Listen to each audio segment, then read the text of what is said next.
Hey guys, হুট করে মনে হলো কৈলাসের মাজার দেখবো।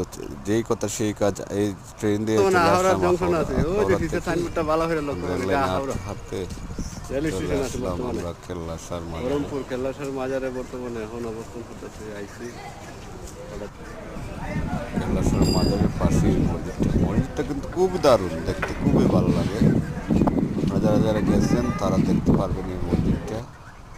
আর এই যে ডেকখানা দেখতেছেন, এই ডেকের মধ্যে মানুষের মানতের অনেক টাকা পয়সা দেয়।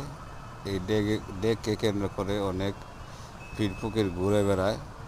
আর যে ওই যে আপনারা যে একটু আগে একটা দারুণ মসজিদ দেখছেন, এই মসজিদটা অনেক সুন্দর, মাশাআল্লাহ, মার্বেল পাথরের মসজিদ। আর এই যে আমরা কৈলাসের মাজার জিয়ারত করার পরে চলে আসলাম বাড়ির উদ্দেশ্যে। আজিমপুর রেল স্টেশনে রেলের জন্য অপেক্ষা করতেছি। স্টেশনটা অনেক ছোট্ট, দেখতে মাশাআল্লাহ অনেক সুন্দর। আপনারা দেখেন পরিবেশটা। রেল কখন আসবে, কখন আসবে এই চিন্তা করতেছি। তারপর রেল আসলো, রেলে উঠে চলে ওই যে আসলাম। ফারদিন মার্জিনের মাঝে ফারদিন ইয়া মারদিন হোটেলে খানা দানা শুরু খাওয়া হয়ে চলছে। গেল।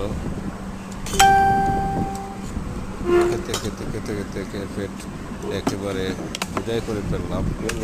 তারপর আবার বাড়ির চলছে উদ্দেশ্যে হানি, হবিগঞ্জে চলে জুম আসলাম। কাহানি চলছে। নতুন ব্রিজে গিয়ে নতুন ব্রিজে বাসে উঠে আমাদের বাড়িতে চলে